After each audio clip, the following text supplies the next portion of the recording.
2020年7月份，我的一个特别好的朋友跟我说确诊了，他是乳腺癌。他说的第一句话就是我可以给你当模特了，这好像就是上天让我做这件事儿。整整3年了，整个这个过程比我想象的要复杂很多。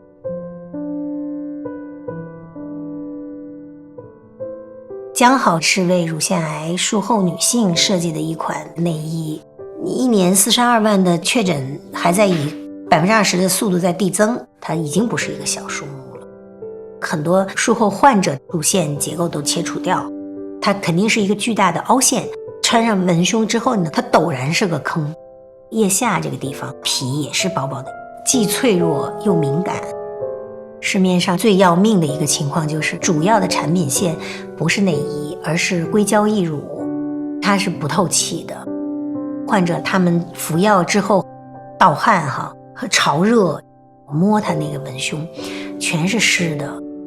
中国女性很多事情喜欢自己来缝缝补补啊，旧的文胸2-3个缝在一起，跟它的监测比较平衡。实在没有办法做，那他就塞一个手绢，塞纱巾啊，什么都有。还有人就拿豆子自己缝，有的人告诉我都发芽了。每个人的差异这么多，所以我们江好在最初就设定的是一个模块化，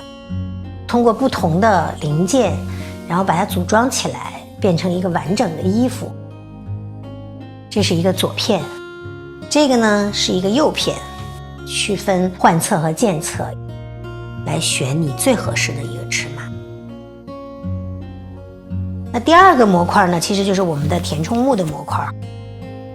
根据你的胸的大小来添加模杯，还有呢贴到肌肤那一面的异物感都让它尽量消失。传统的文胸车缝是更多一点的，是会给他们造成新的痛感。杯垫的这个边儿会露出来，也会硌他们，所以我们最后把它放在了正中间，在最上头。最好的莫代尔棉，想让它透气，其实都很小的细节。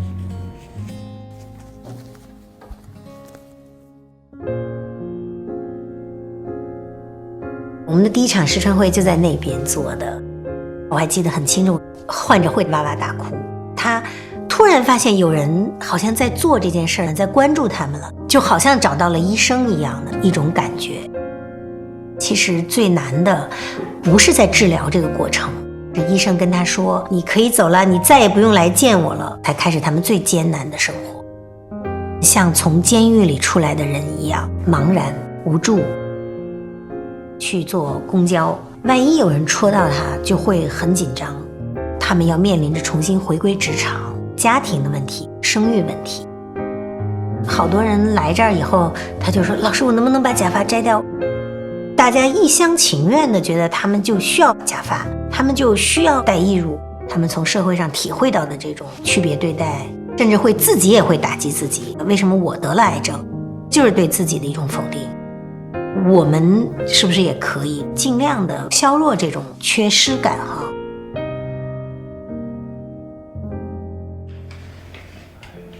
决定做江好的那个时间点，疫情就爆发了，跟先生也一直处于这种分离的状态都对我是一种考验。当然我也有动摇的时候，尤其是我年龄这么大觉得这个到底我是不是在浪费我的有限的时间了，你又觉得这是你的责任。几十年可能都没有一个真正的术后内衣，让他们等了这么久。江好未来它一定是会解决更多的问题，甚至特殊需求的人找到我们。很多人在